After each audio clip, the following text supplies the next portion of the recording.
Let's bring in William Lee. He's the chief economist at the Milken Institute. William, always great to have you on the program. Thanks again. Thanks for having me, Sean. Now, a lot made of the fact that it took President Biden until the end of March to hold his first news conference, and a lot of the questions simply laser focused on the economy. Let's get your thoughts, your takeaways from this. I think the main message that came from President Biden is that China is going to be a formidable competitor. China has poured billions and billions of dollars into its infrastructure, into digitizing its economy, moving China into the 21st century. The United States has got a long way to go in improving its infrastructure and moving into the 5G world, even electric vehicles. We have Tesla, and that has been a success in China, but China is way ahead in terms of putting incentives to incentivize the shift to green electric vehicle production. And we heard John Terrett talk about unemployment and the GDP growth, the way it has now been updated to 4.3%.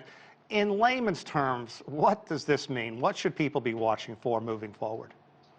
The message that came from the Federal Reserve and Secretary Yellen is that they're laser focused on improving jobs, not just getting more jobs out there, but also making sure that the people who've been left out of the economy, the minorities, the women, are able to get jobs and high-paying jobs. So that really is the main driver of economic policy in this country right now. And inflation has become a backstory.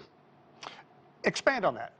The fact that inflation has become the backstory. We've always, the financial market, as a financial market person, chief U.S. economist at Citibank and IMF and Federal Reserve in my background, that I am laser focused on inflation because that was the war that was so hard to fight, and getting inflation down to where we have it now at 2% and anchoring expectations so that people don't expect it to go higher. It took decades to get there. Now the administration has changed its tone and said, well, now that we beat inflation, we're going to make sure that there's a lot of employment, that people make the employment gains are not just on an aggregate level, but are widespread to the minorities and the people who've always been left out. That's a big shift in our policy, and we'll see how that works out, because fighting that battle, winning that war, may cost us the inflation front. Let's bring up another word that concerns people, and we're talking about the deficit.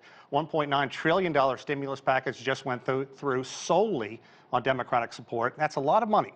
Now, coupled with the some $3 trillion, Biden wants to focus on the decaying infrastructure in the United States, considering how far China has moved along in its infrastructure. And Republicans are pointing to massive growth of the deficit. And look, I understand it's a convenient memory considering how much the deficit grew under former President Trump. But is there cause for concern with this? I'm not so concerned with the Support America package of $1.9 trillion, because that was a one-off shot to support the economy, to get it going so that we can have some kind of normality restored. What I am concerned with is how we finance the $3 trillion or $4 trillion infrastructure and related program. That has to be paid for in terms of taxes or issuing more debt. If we issue more debt, the bond market vigilante is going to come in, interest rates are going to go through the roof, and they'll destroy the recovery as we know it. So the key is really taxes. But if you put in taxes, that itself will slow the U.S. economy down. So there's a dilemma. The best way to pay for infrastructure is through private-public partnerships, where airport authorities and highways are paid for by the users. William, I think it's unrealistic to think that a tax hike is not coming. Now, we saw the rich get a big tax break during the Trump administration. Who do you expect is going to get hit hardest in this tax hike, and what are your concerns? It's always the same people. It's the middle class. Even though President Biden has said he's going to try to restrict the incidence of tax onto those making $400,000, he meant $400,000 as a married couple, which means small businesses that are over $200,000 or individuals that are over $200,000 are going to get majorly hit. And I don't think that's enough to get the revenues they need. It's going to slip down to the middle class. We're going to lose a lot of exemptions, and that's what I'm afraid of, because the revenue base that raises the most money is the middle class. You know, William, you talked about jobs and minorities. Certainly Hispanics and African Americans were hit hardest by COVID over this past year. What are your concerns about that? The vaccination is going well. Is this going to be something that helps bring the country around economically?